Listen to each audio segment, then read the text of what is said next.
You probably don't know his name, Ma Huateng, Pony Ma. He doesn't chase headlines. He doesn't stand on brightly lit stages unveiling the future. He rarely speaks to the Western press. And yet, there's a strong chance he already controls a piece of your daily life. Every time you drop into a match of League of Legends, build in Fortnite, scroll through a mobile battle royale, or tap open a seemingly harmless game on your phone, you may be stepping into his empire. It began quietly in 1998, inside a modest office in Shenzhen, where a small team of engineers launched what looked like just another internet startup riding the instant messaging wave. Nothing revolutionary, nothing threatening, almost no one outside China noticed. But while the world was distracted by the dot-com boom and Silicon Valley's rise, Tencent was expanding, patiently, strategically, relentlessly. Over 2 decades, it stitched itself into the fabric of global gaming, acquiring or investing in the studios behind some of the most addictive and profitable titles on Earth. Riot Games, Epic Games, Supercell, along with major stakes in Activision Blizzard and Ubisoft. And gaming was only one layer. At home, Tencent built WeChat, a super app used by more than 1 billion people for messaging, payments, business, transportation, news, and daily survival. In China, it's not just software, it's infrastructure.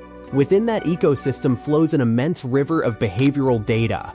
What people play, what they buy, who they talk to, where they travel, how they spend. Outside Asia, many users don't even realize Tencent exists, even as they move through its digital corridors for hours every day. But as governments tighten scrutiny on Chinese tech giants and questions of data sovereignty grow louder, a more unsettling thought begins to surface. When you log in, when you play, when you pay, how much does Tencent actually see? And more importantly, who else might be watching? Tencent's rise began with QQ, an instant messaging service inspired by Israel's IQ. But while competitors focused only on chat, Tencent expanded aggressively into gaming, digital payments, music streaming, cloud computing, and eventually the all-encompassing platform WeChat, launched in 2011. WeChat became more than an app, it became infrastructure. In China, users pay bills, order food, book appointments, send money, and even access government services through it. This level of integration gives Tencent insight into nearly every layer of digital behavior within its ecosystem. Analysts have described it as one of the most vertically integrated platforms in the world. Unlike Western tech giants that separate services across multiple apps, Tencent's consolidation creates deep data cross-linking opportunities. Every click, every transaction, every interaction becomes a data point. Tencent states that user privacy is protected, and data handling complies with Chinese regulations. But the scale of centralized data aggregation raises inevitable questions. When one platform becomes daily life, the line between service and surveillance grows thinner. Outside China, Tencent's name rarely appears on game startup screens, yet it owns 100% of Riot Games, creator of League of Legends, acquired in 2015. It owns 40% of Epic Games, the company behind Fortnite. It owns Supercell, maker of Clash of Clans. It holds stakes in PUBG, Ubisoft, and many others. By the early 2020s, Tencent had become the largest video game company in the world by revenue. But ownership also means data access pathways, even if indirect. Tencent insists that overseas subsidiaries operate independently and that user data from non-Chinese markets is not shared with its parent company without legal compliance. However, geopolitical tensions have intensified scrutiny. In 2020, the US government examined whether Tencent's ownership stakes posed national security risks. Although no outright bans were enacted against its gaming operations in the US, investigations highlighted a broader fear. Data harvested from gaming platforms could, in theory, be leveraged strategically. Whether that concern is exaggerated or justified remains debated. But the visibility Tencent maintains across global gaming ecosystems is undeniable. Modern online games collect vast amounts of data: voice chats, player behavior, purchase history, playtime patterns, friend networks. This is standard across the industry, not unique to Tencent. However, critics argue that when such data exists within a broader conglomerate ecosystem, its potential analytical power increases dramatically. Tencent's cloud computing services, AI development arms, and advertising divisions create a structure where data insights can be layered and modeled. The company maintains that it follows local data protection laws in each jurisdiction and separates international operations. Yet cybersecurity researchers and policymakers remain cautious.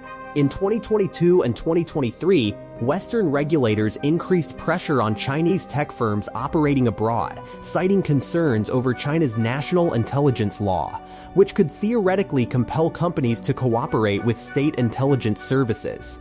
Tencent has repeatedly stated it would resist improper data requests and protect user privacy, but the uncertainty itself fuels suspicion. When billions of hours are spent inside online games owned by a single conglomerate, the question becomes less about whether games collect data, and more about who ultimately governs that ecosystem.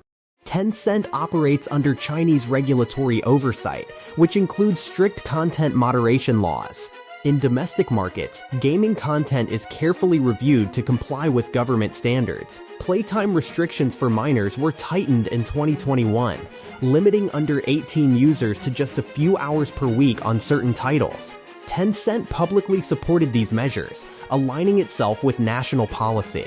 Internationally, however, concerns have arisen about whether such influence could extend to global titles. Riot Games and other subsidiaries insist creative decisions remain independent.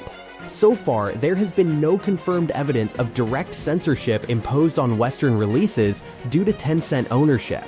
But critics argue the possibility creates subtle pressure.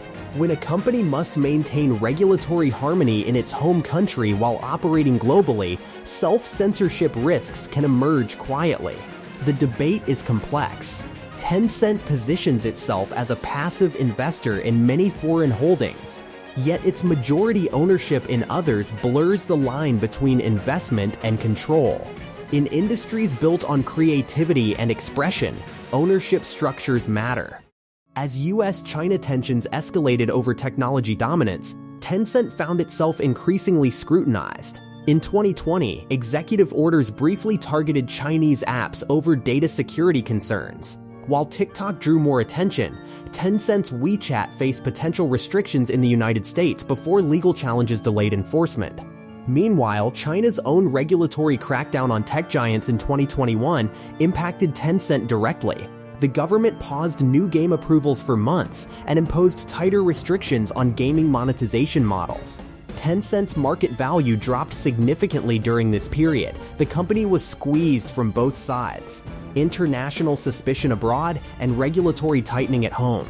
This dual pressure highlights the precarious position Tencent occupies. It is too large to ignore, too integrated to isolate, and too globally invested to remain purely domestic. Whether future regulations will force structural changes remains uncertain. But one thing is clear: Tencent's scale has made it a geopolitical player, not just a gaming company. Tencent does not appear on your console startup. It does not market itself aggressively in Western headlines, yet it sits behind some of the world's most popular digital platforms. It has mastered ecosystem integration within China and strategic investment globally. It insists that data privacy is respected and international subsidiaries operate independently. Critics argue that scale alone creates risk, especially when paired with geopolitical complexity. The truth likely lies somewhere between alarmism and denial. But in an era where data is influence and digital platforms shape culture, ownership matters. The games you play may not be watching you in a sinister cinematic sense, but they are part of a vast data-driven ecosystem designed to optimize engagement, monetization, and growth. And when that ecosystem spans continents, scrutiny becomes inevitable. Tencent built its empire quietly. The question now is whether quiet dominance can survive in an age demanding transparency.